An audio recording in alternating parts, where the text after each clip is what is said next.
Much of meditation is a quest for silence, what the Zen practitioners so beautifully describe as no mind, an elusive and misunderstood state. And I've met those who struggled for 10, 20, even 40 years. What I believe is it's actually very easy, that there are elegant solutions. Today, we're going to reach the no mind in this very video. Impossible? Let's find out. The number one reason people have a hard time with meditation?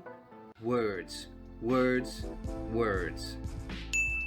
Now that's actually hard. So we're gonna fix that right now.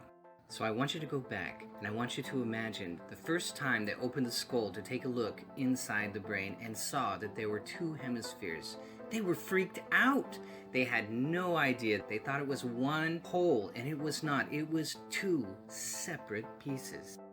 That's what we have to understand in order to jump out of that part of the brain and begin to experience something a little deeper. We grow up with words. We spend our entire days using words. Our entertainment is words.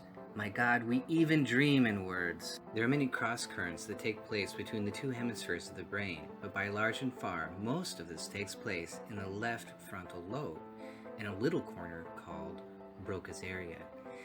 And if this is all we were to experience of life, it would be very limiting. A prison for your mind.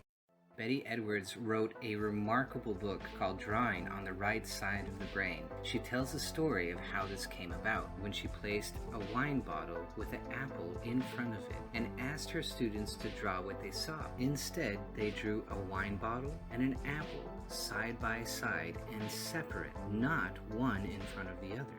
So she asked, why? Why couldn't they just draw what was there?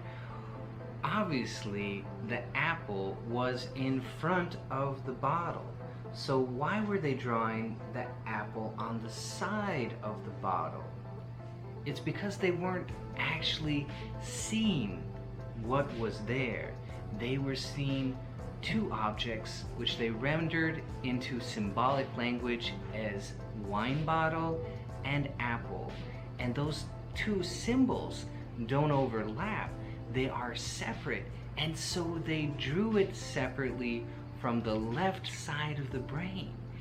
And there she had it.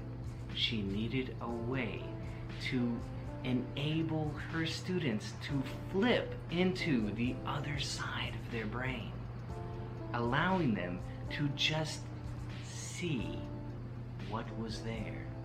And she did it. She found a way to put something which was so confusing for the left side of the brain that they couldn't see it as a symbol. So they would just start drawing what was right in front of them. She turned the picture upside down. And like magic, all of her students started to become artists. Instead of seeing a man in a chair wearing spectacles, all words and symbols, they started seeing shapes. So, for this little technique, that's exactly what we're going to do.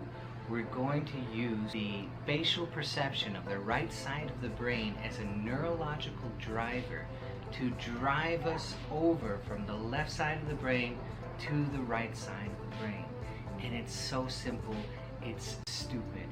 And that's what we want. We want something simple and easy and reliable to take us out of the verbal mind every single time. So what we're gonna do is we're gonna pick 2 points, and it can be any 2 points.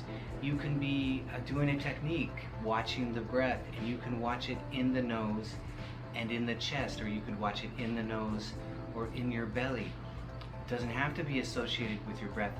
One of my favorites is to feel the sensation in the left hand and feel the sensation in the right hand. That's both of those simultaneously. Because those are 2 points, it puts you into that spatial recognition. So you get out of the words. And that's what we want. We want to get out of the words. And it's magical.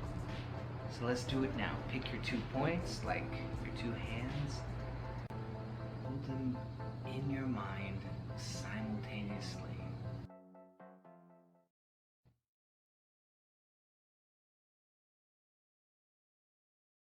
Really hold the perception of your hands in your mind at the same time. You'll notice There's no words. You just stepped into a much bigger world. So give it a shot. Try it for a few minutes each day. I'll give him a word.